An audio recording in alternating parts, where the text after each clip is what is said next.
Hello, everyone, and happy Trans Day of Visibility. My name is Nada Merghani. It's not a problem to forget it. I use they, them pronouns, and I am the programs manager for Charlotte Pride. Gary Yelton is also on the line with me helping do the tech for this. So if you hear me say next slide, that's me just talking to Jerry. This presentation is one that I'm really excited about. It's called Your Gender is Yours and Yours Alone, where we talk about how gender, presentation, and everything regarding transness is solely up to trans people to develop, build up, and create for themselves. So we can move to the next slide now.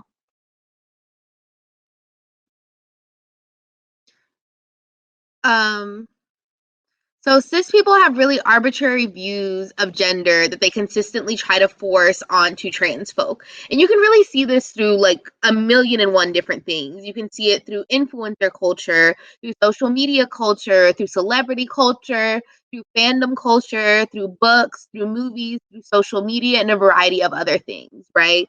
And we can see it in real life as well as the fictional presentation of characters. So in terms of real life, when we are scrolling on social media, a good question to ask yourself when you're looking through social media and seeing different trans folk, if you are seeing trans folk at all on your feed, is who is highlighted and who isn't, right?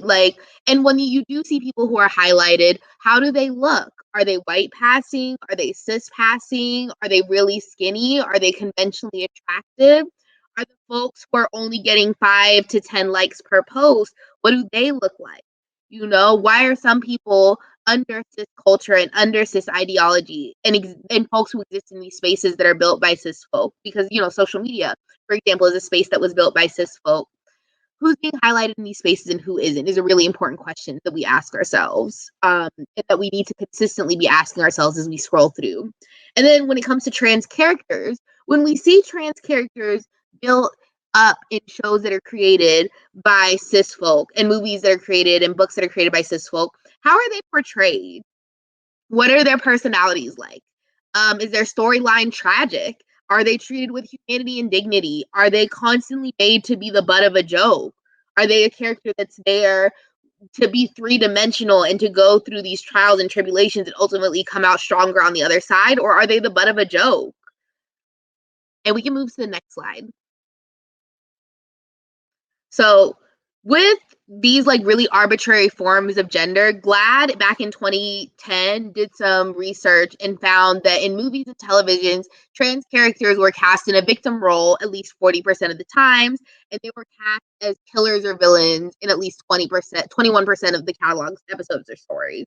So it really emphasizes that the two tropes that trans characters in cis media either fall into or these victim roles or these villain roles. The most common profession transgender characters were depicted as having was that of sex workers, which a fifth of all characters were depicted as. It's also important to note that when trans characters are depicted as sex workers, it's usually not in a positive light. It's usually this really traumatic casting of a character. It's either a traumatic casting that's very violent, that's very tragic, as mentioned in the victim role, or it's this really meant to be a joke character. And then anti-transgender language, slurs, and dialogue were present in at least 61% of the catalog's episodes or story times. So in over 50% of every film, movie, or book that trans characters show up in, them being brutalized, abused, or emotionally put down with anti-transgender violence is a norm. Over 50% of the time it does happen. And we can move to the next slide. So we see this in trans characters created by cis people. Two examples that I put were Marshmallow from Bob's Burger, who is a Black trans woman who's also a sex worker who was pretty consistently made the butt of the joke in Bob's Burgers. Her physical features were made the butt of a joke. Things that were considered to be masculine features were made the butt of a joke. Her being a sex worker was made the butt of a joke. And even who she slept with was made the butt of a joke as well. Really, Marshmallow was there to be a caricature of what cis people think trans people are, and to be made a mockery out of in a lot of ways. And then the other sort of end of this spectrum is him, who is like a spectacular villain character, but again, like portrayed in this negative light, portrayed as this like sexually deviant, really harmful character that's like really difficult for the power, like is just really pure evil, right? Like quite literally the devil.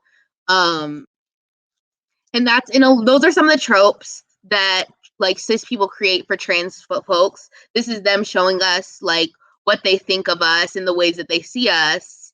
But we can move to the next slide to see how like characters that we create ourselves look like. So Stevani is a trans character that was created by a trans person. Rebecca Sugar, who is the creator of Steven Universe, is a non-binary person who uses she, they pronouns. And Stevani is a spectacular example of a non-binary character, right? So Stevani is this non-binary character who is like considered attractive by the other folks, is really just seen as this like wonderful ethereal being, presents in so many different ways, is not seen as less attractive or less anything really in the moments that they do present with facial hair. They really just do a great job of emphasizing that like Stevani is a person, really, regardless of them being non-binary. Like they humanize Stevani. Stevani is seen in so many different variations of outfits. Like it really is just a spectacular, non-insulting, non-character example of what trans characters can and should look like. We can move to the next slide. So we now know that cis culture works very hard and invests a lot of money into pushing the message that trans folks need to present a certain way in a very specific, arbitrary way to be accepted. And these trans folk have a responsibility to reject that messaging. So the ways that we can reject that is by presenting exactly how we want, existing exactly how we want, allowing no one but ourselves to make determinations about our gender, and to educate our people and make sure that we as trans folk are not existing under these weird arbitrary cis definitions of what our gender should be. And we're also not putting that expectation onto other trans folk and rejecting these sort of ideas of gatekeeping and of making determinations about other people's gender for them, as well as rejecting these ideas that we have to present a certain way to feel legitimized in the gender that we are.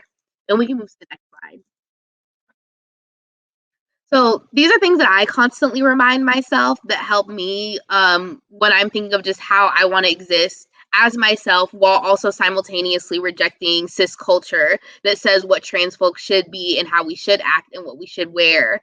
So I tell myself that gender and presentation are things that are naturally fluid. Like that is human nature and that is not super abnormal in the slightest. If you feel fluidity in your gender, it's also not abnormal if you don't feel fluidity in your gender. Shaving your legs, putting on makeup, hair length and style, painting your nails, surgeries, binding, and clothing choices. All these things are like these outward appearance things. Are not inherently gendered and make no determination of what your gender is. You can choose to do these things or you can choose not to do these things, and neither will have an effect on your gender or who you are. It's also important to note that like your gender is yours and yours alone. People's perceptions of your gender and people's idea of what your gender should be really do nothing to change the reality of that. The truth is, point blank period, it's yours and only yours. We can move to the next slide. It's really also important to note that we do ourselves a disservice when we do not live authentically and attempt to live our lives based off someone else's dictation of how we should look and act. It's really actually like sad, right? You should have the right to live and exist based off your dictation of your own body and your own life. That moves on to the next point. Our body is ours. No one else will have the experience of living in your body but you. And no one else will have the experience of knowing what your body needs but you. So no one else is more equipped to make decisions about it but you, especially regarding permanent or expensive changes. It's not your responsibility to live your life based off someone else's perception of what it means to be your gender. I know we talked about this already, but it's really important to just like remind ourselves of this constantly. Your body is yours and your life is yours and your gender is yours. It's not anyone else's. Anyone's stereotypes or perceptions or caricatures or any really anything is not your responsibility. So it is also not your place or your responsibility to gatekeep or dictate the presentation of other trans folk. We can move to the next slide. So this last slide is more for like the cis folk and also for trans folk who are looking to figure out like how to hold their cis friends accountable, how to like hold them accountable to be better allies. So for cis folk, what you can do is uplift trans folk when they call out harmful trans tropes. You can call out your cis friends because cis folk usually have other cis friends. So call out your cis friends and family members when they perpetuate harmful stereotypes. Follow and support trans influencers, especially folks with smaller platforms. Genuinely listen to the trans people in your life and be present and supportive of them for the things that they need. Commit your time and energy to supporting trans folks with whatever we need or want. Educate yourself, and don't expect trans folk to do that educating for you for free. Google is free, and you can expect Google to educate you for free. But if you're demanding that labor come from trans folk, you should pay those trans folk. Also, regarding directly paying trans folk, you should be giving your money directly to trans folk in need. Redistributing our wealth is one of the ways in which trans folk protect each other, and it's one of the ways that cis folk have a responsibility to protect trans folk. So if you do have a disposable income, if you do have money, if you do know that you've been able to stay employed through this entire pandemic and that you're financially in a good or okay place, I think that you should be giving your money directly to the trans folk in need. We have the links of 4 different Black trans folk here in Charlotte who need these funds. So give them your coins. The first person is Skylet Stars. Their Cash App is Skylet Stars, SKYLET STARS. The second person is Khalil Gomez. This Cash App is spelled KAHLILGOMEZ.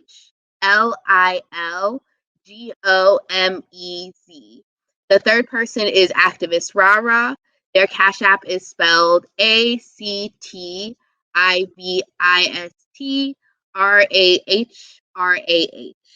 And the fourth one is Paris, and her Cash App is spelled hashtag 803 PARIS 704. So I'm going to give a couple seconds for folks to get to screenshot these cash tags, so they can send funds over to these folks, because that really is one of the most imperative and important ways that cis folk can support trans folk right now, especially during a pandemic, especially during a collective experience of economic turmoil.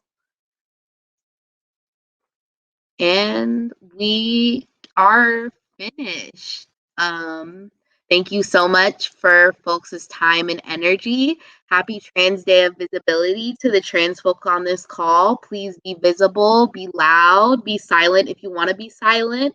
Exist how you choose to exist with the knowledge that you are the only person that can make decisions for you.